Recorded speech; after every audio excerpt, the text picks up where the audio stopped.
session for you, and you can hop on over to the differentiation with MAP. That's also at 9 would be a better kind of fit for you all.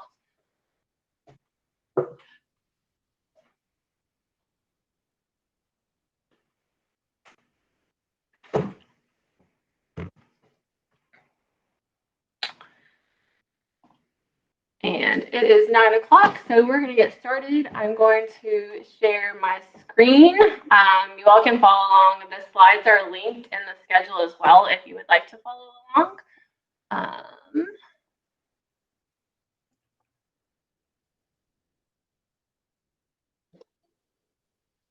And while she's getting started, periodically I will take attendance.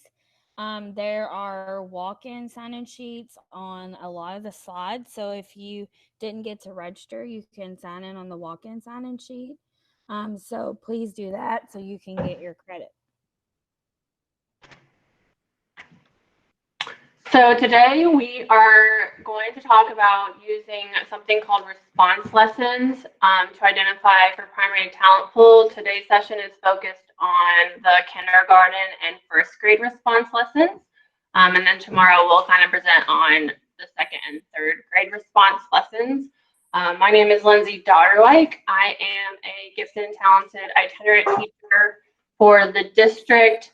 I support 4 schools during the week, Monday through Thursday, and then on Fridays we either are working out of the gifted office or are out in schools giving PD or modeling response lessons or helping with identification.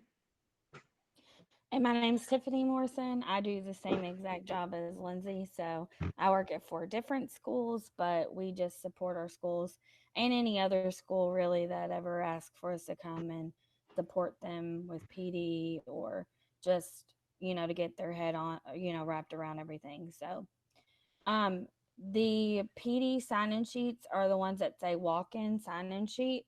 They're on definitely the first slide and the 4th slide if you need to sign in there. And we know that sign up was a little confusing. Our goal was to give you all choice so that you didn't have to sit through 6 straight hours of PD in one day.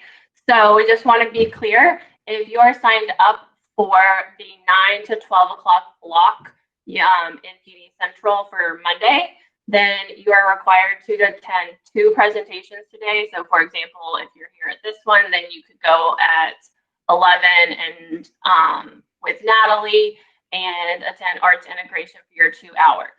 So you are required to attend 2 within that 3-hour time slot of either 9 to 12, or if you're signed up for the afternoon, 12 to 3.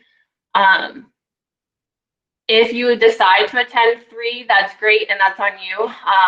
But just know that you're only getting 2 credit hours.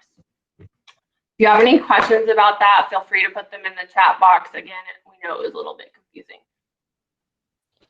Okay, so today, like I said, when some of you first came in, we're going to be doing some interactive things with our lessons that you can use in the primary classroom. So if you have paper, pencil, if you want to get really artistic, some crayons, coloring pencils, things like that you could use just to kind of experience the lessons that you'd be using with your kindergarten, first grade students. We want to do a sound off. So in the chat box, if you would please tell us your name, school, and grade level. We have multiple ways of taking attendance, but this is one of them. So just please put that information in the chat box so we know where you're from and who you are, and everybody else can too. Okay, so some people are still asking about the walk-in sign-in sheet. So if you look at the sound off slide, slide number 4, down at the bottom corner, there's a little link that says walk-in sign-in sheet. So if you click on that off of the schedule, then I'm also going to send it out. Let me put it in the chat so that you all have a direct link as well. Okay. So if you click on that and if you did not sign up on PD Central and want to get credit, you will have to click that link and put your name just like if you were in person. If you signed up beforehand, then you do not need to sign that sheet.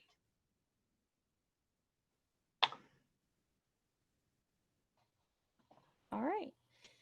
So we're going to start with our why. Lindsay and I both started our like gifted journey like 6 or 7 years ago with a Javits grant that the district did to identify students that were not being identified underrepresented populations.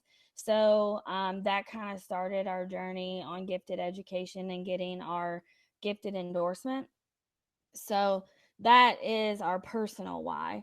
And then what we're going to talk about is some things that you may or may not know about. For example, there is actual legislation around primary talent pool. Talent pool. Oh, sorry. I thought I heard something. Talent pool is a group of primary students that have been selected using like gifted characteristics, and you use informal or formal measures to identify them. And those students show they're high potential learners, which basically is your top 25% of your primary talent pool population, and they're showing those gifted characteristics. And so in the Kentucky Accountability System, it talks about equitable access. And so what that means in terms of gifted is that the percentage of students that are in identified groups, such as African American, Hispanic, Asian, multiracial, English language learners. 2E is twice exceptional, meaning students that are identified as gifted as well as having an IEP. And then students that are on free and reduced meal is that you want your percentage that belong to those groups in your gifted and talented program to match or be greater than the total percentage of that demographic in your school. So if you have 50% African American total enrollment in your school, then in your gifted program, you also want to see 50% of your gifted program African American.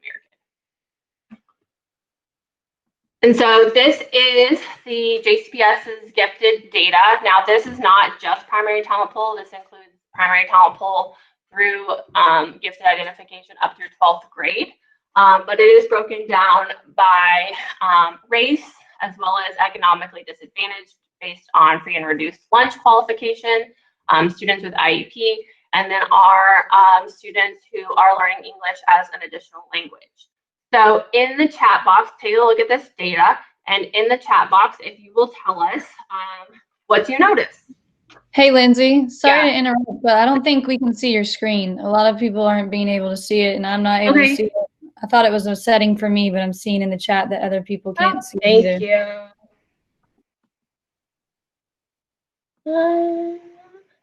Can you see it now? I'm not seeing anything yet. Here, let me see. Do you want me to try? Hold on. Can't share your screen.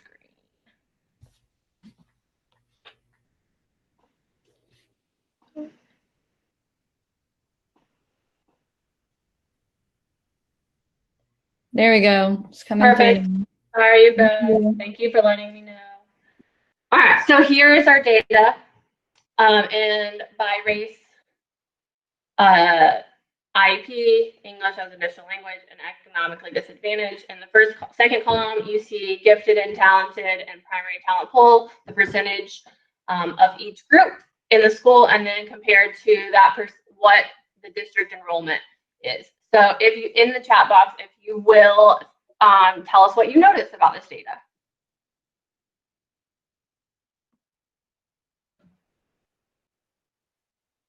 And Tiffany, if you want to share out what people are saying, because I can't see. Yes, I can do that. Sorry, I've taken attendance again. Okay, so it looks like what people are saying is white category more than doubles that of African American and all other races. Discrepancy between the number of GT and total enrollment. AA are underrepresented, as well as students with IEPs. Awesome observations. So, response lessons are one of the things that we're trying to use to kind of combat the issues that we see. You are very right. The white students are overrepresented and gifted and talented in our district, and almost as well as Asians compared to their total enrollment. And then almost all other racial groups are underrepresented, as well as looking at students with IEPs. There's a very big gap as well. And so some of the causes that lead to this kind of data is we know that formal testing has a lot of biases, for cultural biases, language biases, linguistic biases. So that's one. Another is just teacher bias, or teachers not having a background in gifted, and so their referral is kind of just based on what they presume gifted to be. Another one is just like an acultural view of giftedness, meaning that giftedness is the same across all cultures and groups of people, and oftentimes that's just not the case. And so not having a lack of knowledge in that leads to kind of the data we're seeing. And then we also just know there's a lot of inequities in learning opportunities and students having access to challenging curriculum or opportunities that challenge them so that we can see their gifted potential. Okay, so the three major goals with response lessons and primary talent pool is that we use a multi-dimensional approach, which means multiple pieces of data, and we screen all children. We want to find those children with the advanced academic potential from all backgrounds and provide an educational setting that can nurture that potential. So it's like if you had a net, you cast that net wide, and then obviously once they get to 4th and 5th grade, they're going to be identified or not identified for gifted. So that's just the idea of making sure that we're being inclusive instead of exclusive. Okay. What is a response lesson? So a response lesson is a rich task that allows you to observe gifted behaviors. These lessons are generally information that students, all students would not have background knowledge for. So it kind of levels the playing ground for all students and takes out a lot of those bias. And the best way to do a response lesson is to have someone teaching the lesson and then another person going around and observing and talking to the students.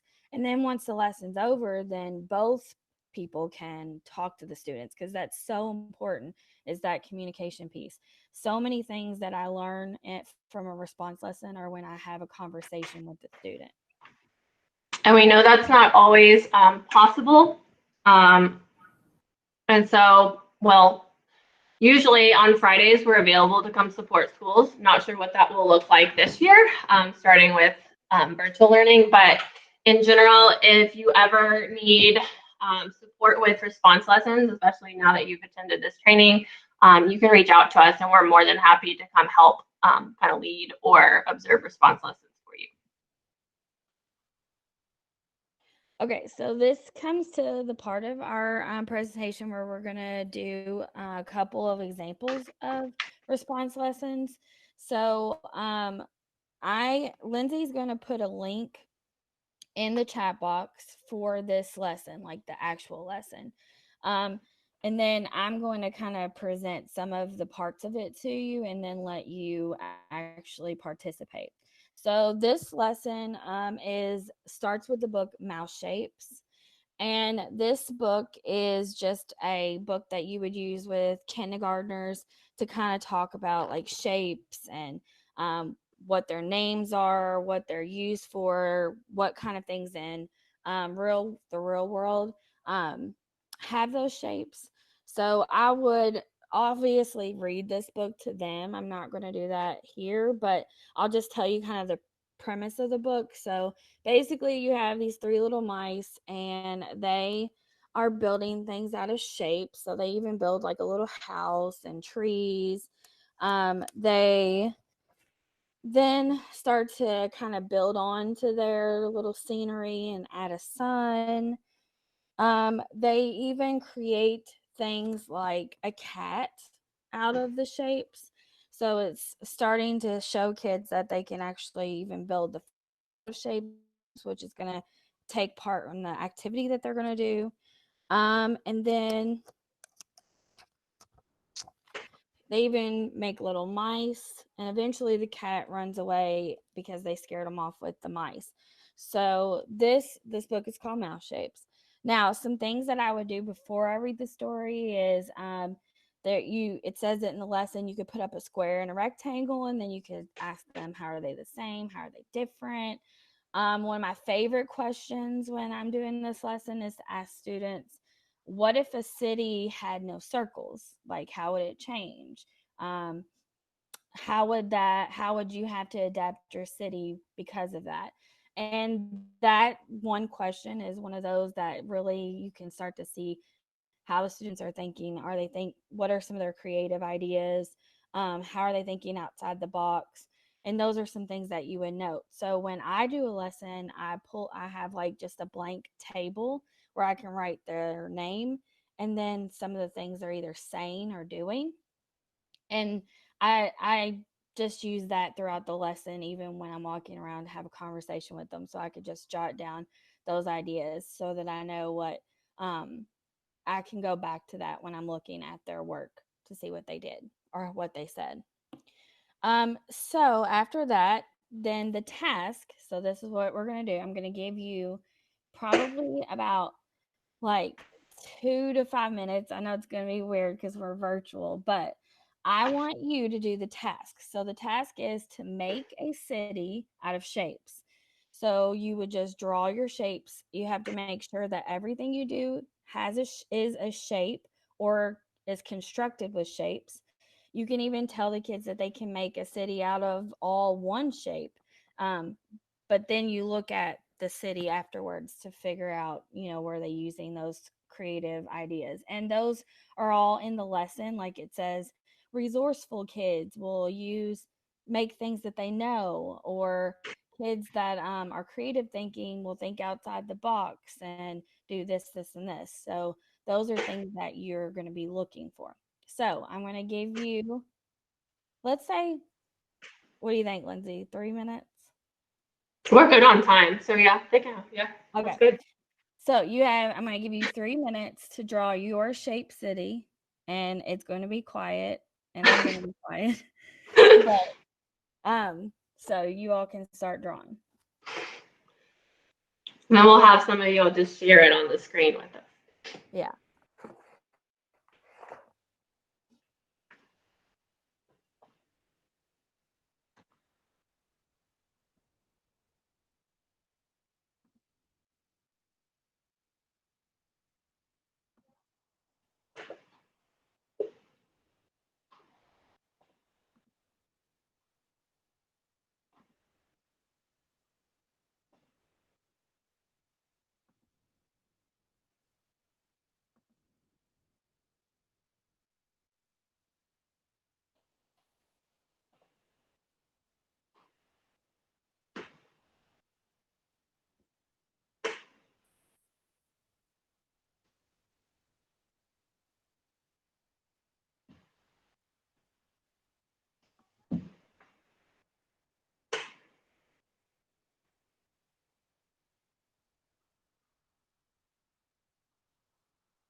All right, so if you feel comfortable, does anybody want to show their shape sitting? I saw Natalie's hand. Okay. All right, Natalie. Here's my city. I got my firehouse up here and my regular house over here. And I haven't decided what the other buildings are going to be yet, but there's probably a school and a library.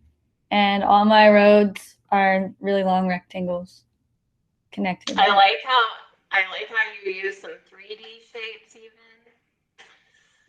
Yeah. Anyone else? Even if you just want to show and not talk, you can do that. Yeah.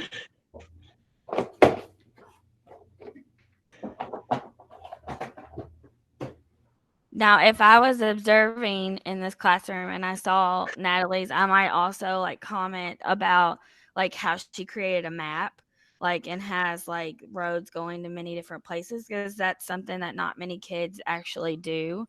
That's a different take on it. So there's no right or wrong answer. So if you want to show it, you can. If you don't, you don't have to.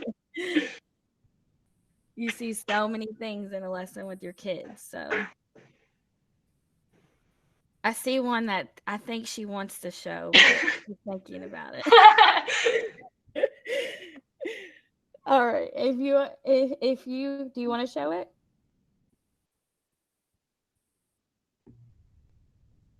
Oh, I think you're on silent.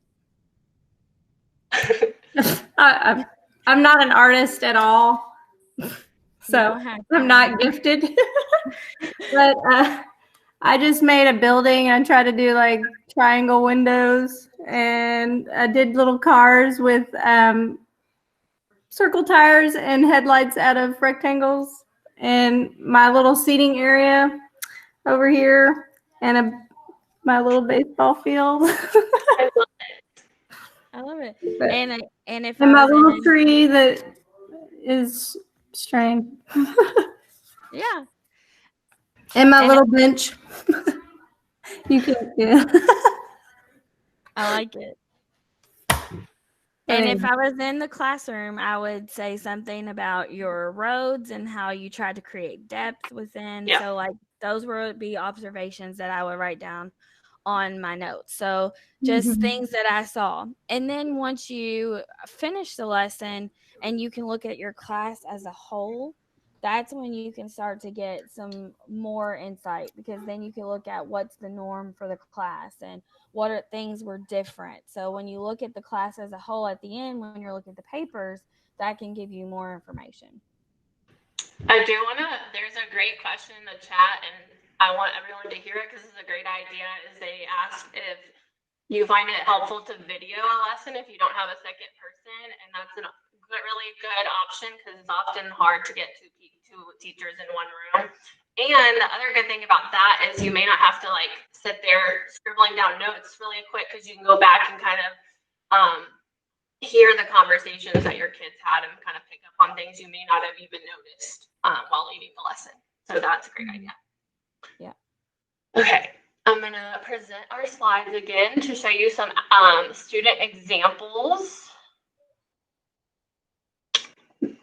So what we want to do on this part is talk about how when you're looking for students that are going to be identified for this informal group, is that you want to use multiple pieces of data. So how students perform on a response lesson could be a piece of data. It could also be a screening tool for you to say, okay, these are kids that I'm going to look more into, but you definitely don't want to just totally say, oh, this child did horrible on this response lesson, they're not part of primary talent pool. So you don't want it to exclude, you want to look into other pieces of data. So what I want us to do is, in the chat box, we're going to show 4 examples. I want you to just say yes or no.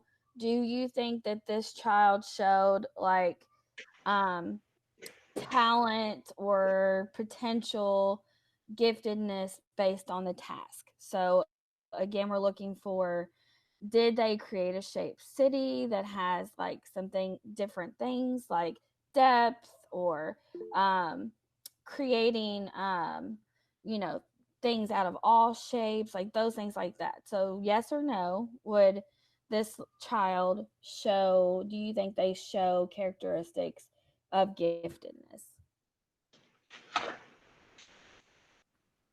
So I see a lot of no's. So for this particular lesson, this child would not have been identified for this lesson because one, they created a person out of, or animal out of all shapes, but they didn't really create a city. So you are correct. This would not be one that we would identify. All right, so the next one, you have this little student's city, and they have a rainbow, they have trees. This is a rocket ship, the one over on the far right. They have roads in the front. So think about, would you say out of this lesson this student showed potential?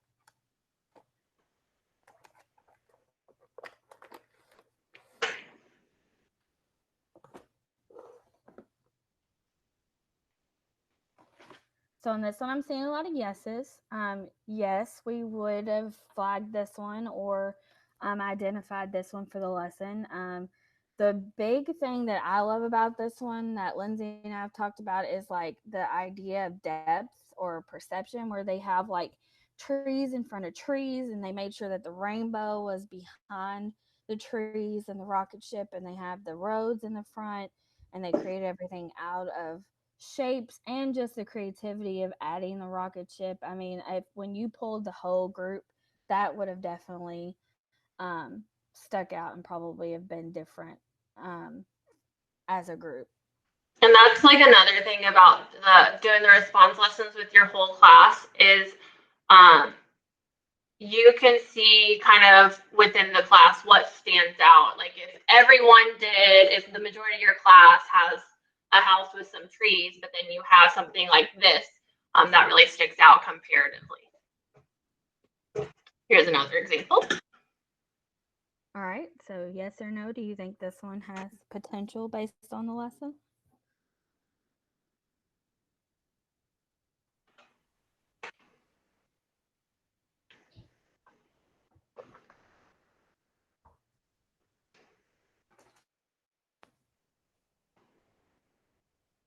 All right, so I see a lot of no's. This one would have been one comparatively, but that we would not have flagged. Just because when you pull, if these four came from the same class group, so this student did try to start to build a couple buildings, but not an overall city. And then here's our last one. And then here is the last one.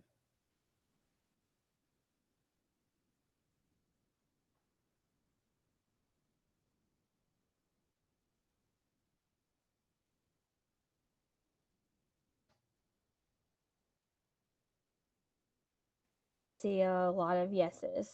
So, and then something else, like with these, a lot of them are drawing based. So also you have to make sure you don't get hung up on who has the prettier picture. Like you're looking at literally, okay, this kid has a whole city. He even created this like walkway that went between buildings. So you're just looking for those things that would stand out and make them different from the group, or just show that out of the box kind of thinking. And all response lessons a lot of them target like different skills. So in the lesson, it tells you like creativity was one of the ones that you're looking for this lesson. And this kid, when he did his, this is why walking around while they're doing it or afterwards having them kind of tell you about their city, like I was able to get some like communication giftedness in there too, because he was talking about how he has his walkway from the school to the hospital. so that kids, when they get sick at school, can get help faster.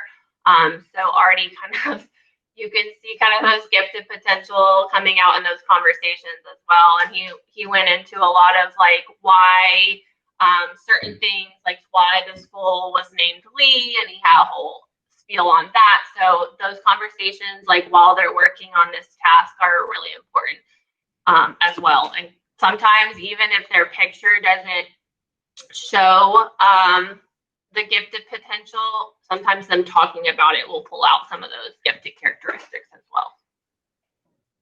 So I'm going to model or go through a first grade response lesson. And at the end of this presentation, there's links to multiple response lessons for each grade level. So we're just modeling one for each grade level, but there's multiple that you would do or can do. So I am going to copy the link for you all if you want to pull it up, and then I'm going to stop sharing. So we have a question. Should a response lesson be universal or given to an entire grade level? I would give the response lesson to the whole grade level. And there are response lessons for K all the way up to 3rd grade. So I would give them to your whole class and allow them to take place. And then I've told some teachers at one of my schools that were kind of worried about, like, okay, we're giving up a lot of time to do 2 of these lessons. And we talked about how they could even use that book, you know, for other purposes. So like utilize that book in your literature unit or lesson so that you could actually like build off of it and you wouldn't just have to use it for just that lesson. Yes, there is a place to access slides during the Institute. If you go to the original Gifted Institute schedule, our slides are linked to our names underneath the presentation title. All right, this one is called Lots of Dots. This one's a big hit with kids. And this one is looking at creativity, communication giftedness, and then those that are really perceptive. And so you kind of start about talking about how you use details to communicate, and you kind of ask your kids why this is important. And so those communicative kids will be able to kind of tell you why communicating ideas verbally or in writing are important. Then we would show some examples of pointillism. And so I have some examples, and I would post these up for my kids to look at. And I would ask them, what do they notice about this picture? Okay, looking for those kids that can I figure out that, oh, this picture is made up of entirely dots or points. Then we would have them look around the classroom. Where do you see dots in our classroom? How are they being used? And then we would talk about, well, what's the difference between a dot and a circle? And you're looking for those kids that can make that differentiation. And then I would show them a piece of paper with some dots on it. And I would ask them to use their imagination. We would talk about kind of visualizing and ask them, what could we make out of these dots if we use them to create a picture? And so you're looking for those kids that are really perceptive and can use their imagination without having this right in front of them. And who's coming up with kind of a unique idea. Typically, you will see a lot of like, we could make a maze, or we could make a water slide, or they could be balloons or flowers, because those are really common answers. So you're looking for those kind of out of the box thinking. Then the lesson calls for using 10 black dots. You're a K1 teacher, I'm sure that you're very familiar with this one. And then sometimes we use, instead, it kind of depends on your class's needs, the book called The Dot. So this one provides more like concrete examples of how to use dots to create a picture. So if that's something you think your class would struggle with, especially if you have a lot of perfectionists, this is a hard lesson for perfectionists to get over, then this might be a good one to give them some concrete examples. This one is more talking about that being creative and thinking outside the box. So either one's a good read aloud to do before this lesson. So then I give each of my students a piece of paper and I give them 10 sticky dots. We talk about how we are randomly placing them on the paper. We talk about what that means. What we don't want them to do is to place the dots like with a picture already in their mind. So we want it to be random. Now, what I suggest you do after they place the dots is then they trade their paper with somebody else. So in case they did place their dots in a certain way, they trade with somebody else. That way they have actually random dots for their mind. I have had kids that cry when they have to trade their paper. So a lot of times just I will have a couple of like pre-made ones that set aside so that I can like take their paper, they can do this one, and I'll give you yours back. If you know you have some kids that are going to really have a hard time giving up their paper. So then you tell them that they're going to use their dots in a way, connect them, use them to create a picture of some sort. And then they're going to write 1 to 2 sentences, either describing their picture, giving a hint towards their picture, or even writing a joke or a riddle about their picture. So we're doing pretty good on time. So what we're going to have you do, it's 10 dots.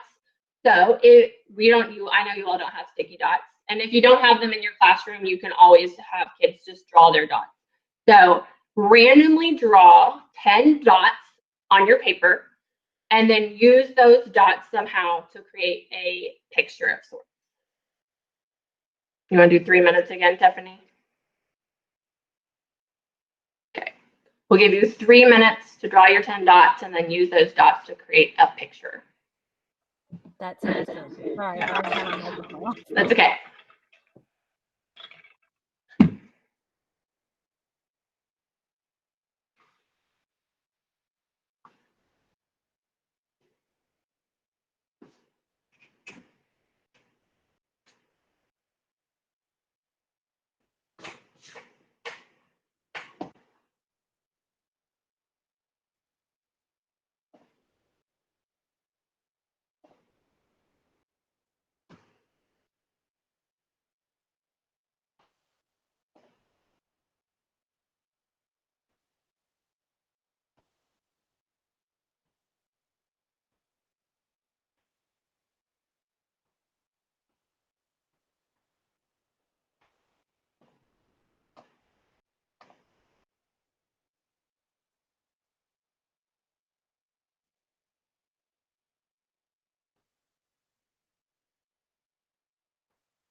We'll give you about 30 more seconds to finish up.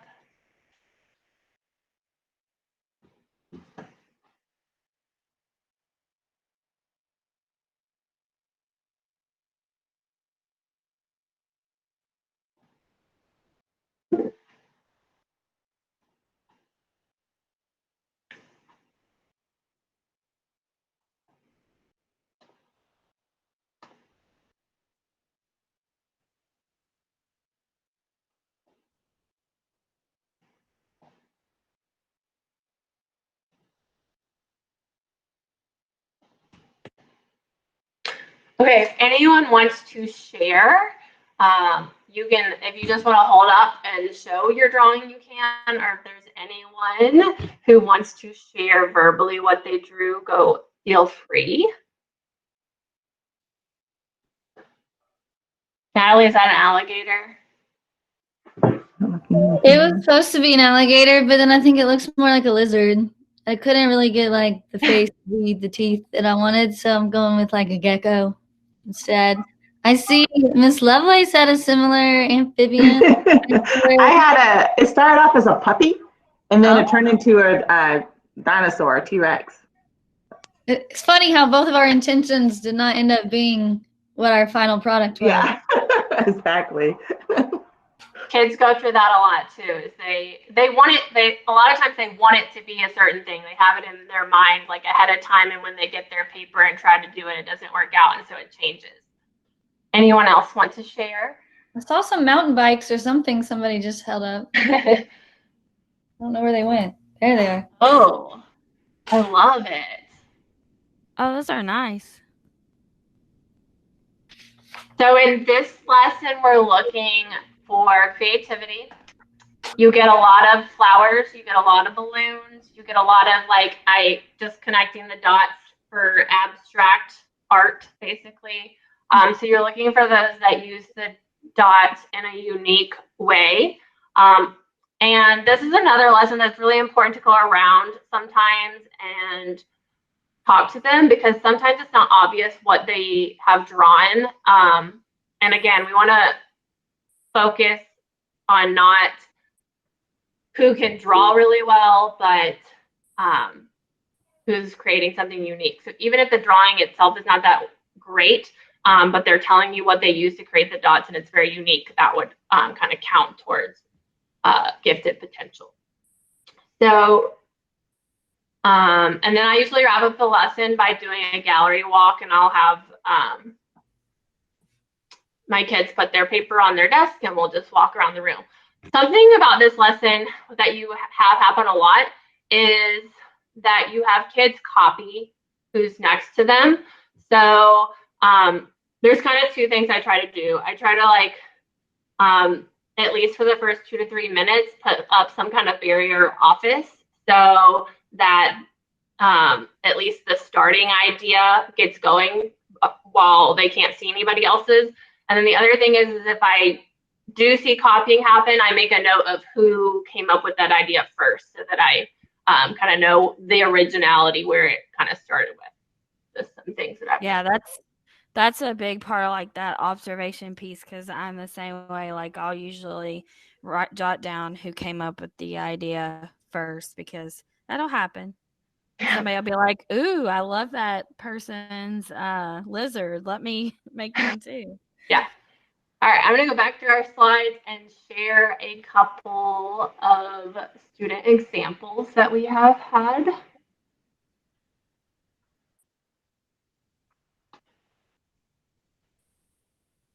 Can you all see that? Yes. Okay. All right, so again, and Tiffany, if you'll just share out what they say, because I can't see the chat box, but share if you would kind of flag this one as gifted potential and want to kind of collect more evidence on it.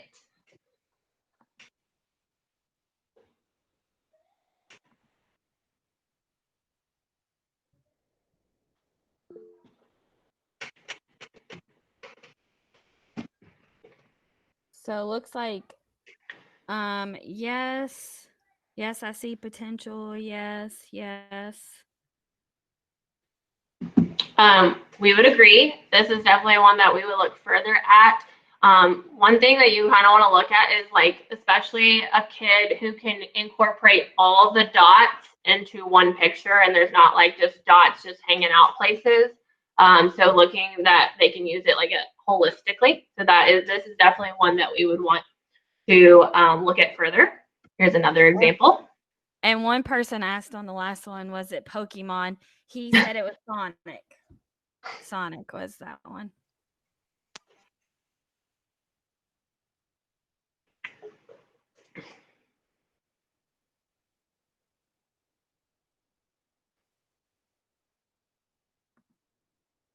And so you have them write a sentence or two about their picture. You usually do this in the beginning of the year, like the first few months of school. So in first grade, they're still developing those writing skills. So a lot of times what I will do is I'll ask them what they wrote and then I'll scribe underneath so that when I'm going back through them, I know what they wrote. So this one is the car will drive. So most of these say no. Yeah. So big thing, like they're using balloons. They kind of are just drawing things separately from the dots. You see a lot of balloons in this lesson. All right, here's another one.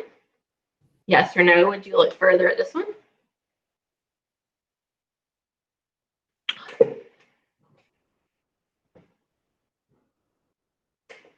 I'm seeing a lot of yeses. And on this one, her name, the little girl's name was Dottie, and she was so excited. She was like, oh, Miss Morrison, my name's Dottie, and we're using dots. So she was so cute. So I just wanted everybody to know that. And then here's our last example.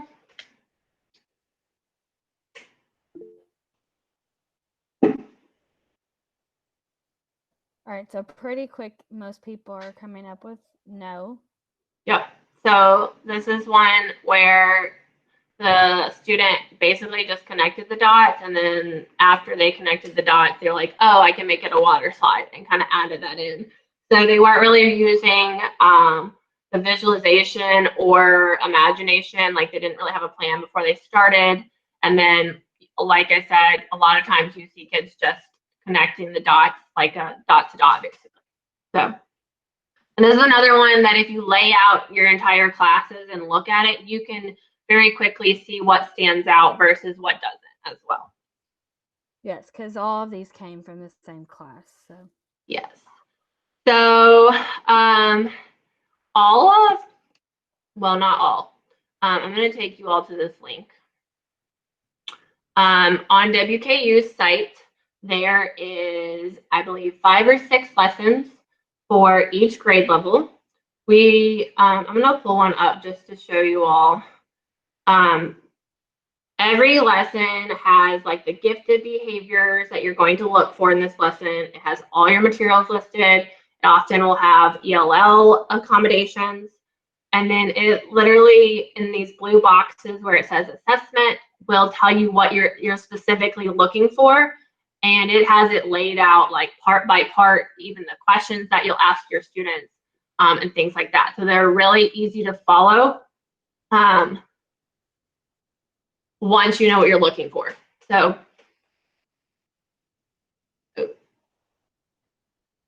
there are 5 or 6 for each grade level. I think it's, oh, there it went. We're getting questions about the 3rd grade. There are 3rd grade lessons not on WKU's site. So tomorrow we're doing 2nd and 3rd grade, and then we'll link where you can find the 3rd grade lessons. So we have all of our slides compiled into one slideshow that you all have access to right now. And if you go to the very last resource slide at the very end of this slideshow, there is a link to, we have a Google folder that has all kinds of response lesson resources. And I believe the 3rd grade ones are linked there as well. And then we're talking on Wednesday about the gifted behavior rating scale. That's here. Oh, and this is what Tiffany was talking about. This is like an observation chart that you can use while you're observing. So she puts her students' names, and you can even highlight the gifted behaviors you're specifically looking for in that lesson. And oftentimes behaviors will come out in the lesson that aren't specifically that you're looking for as well. Like, for example, like when you're talking, sometimes there's like vocabulary questions. And a lot of times, like, linguistic is not one of those skills, but there will be kids that come up with stuff or say something or tell you what a word means. And it's just, you can tell out of their conversation that they have potential. And then we've also linked an article. We talked about how we were both part of a Javits grant that focused on identifying students for primary talent pool from those underrepresented populations. This is an article on kind of our experiences with that and some of the positive outcomes that we had. And then our last slide is just the question slide. We're both on Twitter during the year. We like to showcase like student work and things and lessons that we're doing. So you could follow us on Twitter. There is also down in the bottom corner the JCPS Gifted and Talented Twitter link. And if there was anything you want to tweet out today, you could use the hashtag GiftedJCPS hashtag just to kind of show people what you've learned today. And then after you have finished all of your PD that you're going to do at the Gifted Institute, you can do your feedback form. So you only have to do that once you're finished with anything that you're going to attend. You don't have to keep going back and doing that after every session. And it's just, and that feedback form is mainly just for us on what went well and also kind of other PD you would like to see from our office in the future. And then I'm just going to repeat this just because I think this is the most important part. If you were pre-registered for today, we have taken attendance multiple times throughout the session and you're good. If you are here as a walk-in and did not sign up on PD Central, we need you to, and I'll put it in the chat one more time, to sign in on the walk-in sheet. I see lots of people have done so already.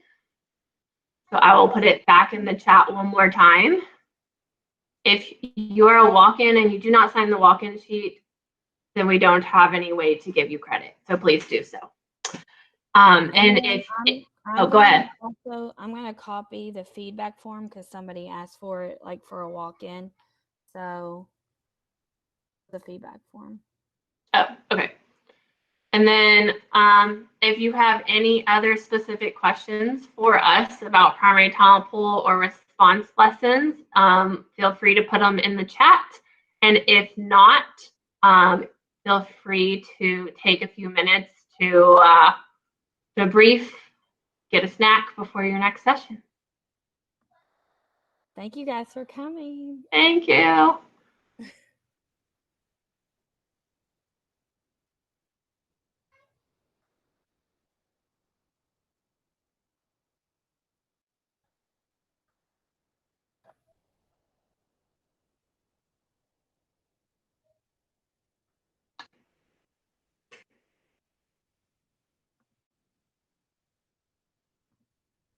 So Lindsay, if you don't see the chat box, we're just getting a bunch of thank yous. Oh, I can see it now.